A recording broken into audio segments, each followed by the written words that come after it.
വീണ്ടും നോട്ടീസ് വന്നിരിക്കുന്നു പറഞ്ഞു 2-ാം തീയതി ഹാജരാവണമെന്ന് പറഞ്ഞു. അതെ, 2-ാം തീയതി ഹാജരാവുന്നതിന് അവസാന ചാൻസ്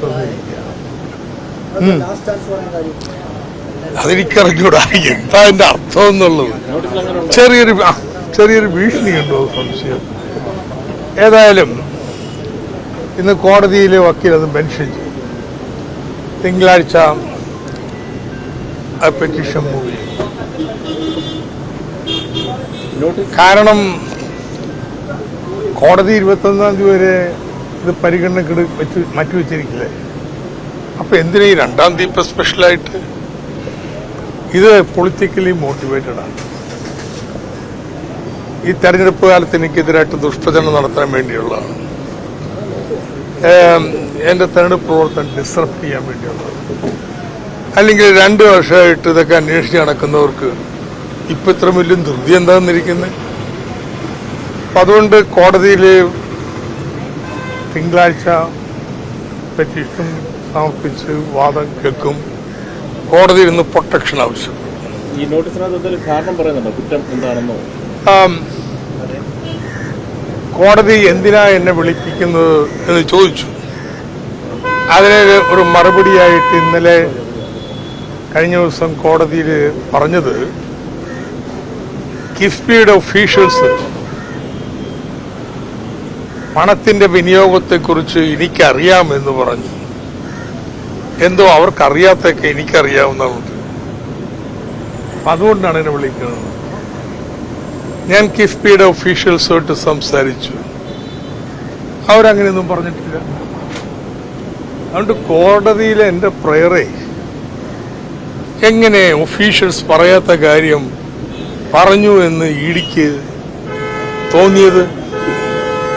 അതുകൊണ്ട് കോടതി കിഫ്ബി ഒഫീഷ്യൽസ് നൽകിയിട്ടുള്ള അഫിഡവിറ്റ് അവരുടെ ഡിസ്പോസിഷൻ അത് പരിശോധിക്കണം. രണ്ടിലൊന്നും അറിയണമല്ലോ. അതെ, അത് തീരുമാനം എടുത്തതിനെ കുറിച്ചാണെങ്കിൽ ഞങ്ങളുടെ കമ്മിറ്റി എന്ന് പറയുക.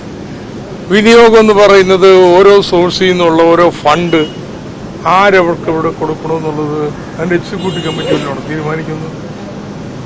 അത് റൂട്ടീൻ കാര്യം അതിന്റെ ഉദ്യോഗസ്ഥന്മാർ തീരുമാനിക്കും. അങ്ങേക്ക് ഇങ്ങനെ തോന്നിയോ ഈ ആദ്യശാസ്ത്ര നോട്ടീസ് ആണെന്ന് അങ്ങേക്ക് തോന്നിയോ? വാക്ക് ഞാൻ പറഞ്ഞതാണ്. എന്റെ തോന്നല് എന്തുവാ, അന്ന് ചെന്നില്ലെങ്കിൽ മൂക്കപ്പൊടിയാകും. ഇങ്ങനെയൊക്കെ മനുഷ്യന്മാരെ ഭീഷണിപ്പെടുത്തിയാൽ എന്താ? ഇവിടെ ആർക്കും ഇടി പേടിയൊന്നുമില്ല കേട്ടാ. അത് വടക്കേന്ത്യയിലൊക്കെ പോയിട്ട് വല്ലതും നോക്കിയേച്ചാ മതി. നോട്ടീസിൽ കാരണമൊന്നും കുറ്റം പറയുന്നില്ല ഇപ്പോഴും. ഇല്ല, ലാസ്റ്റ് ചാൻസ് എനിക്ക് തന്നിരിക്കുക. കേജ്രിവാളിന്റെ അവസ്ഥയാവും. നോക്കാന്നത് കേരളമാണ്.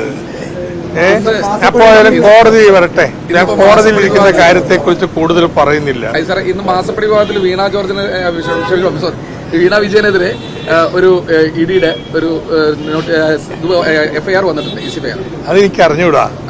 ഇത് കാര്യം ഞാൻ കൂടുതൽ പറയുന്നില്ല. കോടതിയുടെ പരിഗണന ഇരിക്കുന്നതല്ലേ. കോടതിയിൽ പറയാൻ പോണത് ഇതാണ്. ഈ പറയുന്ന കാര്യം കിഫ്ബി ഒഫീഷ്യൽസ് പറഞ്ഞിട്ടില്ല. അപ്പൊ ഇഡിക്ക് എങ്ങനെ കിട്ടി? അതുകൊണ്ട് കിഫ്ബി ഒഫീഷ്യൽസ് പറഞ്ഞ കാര്യം കോടതി പരിശോധിക്കണം. പ്രയർ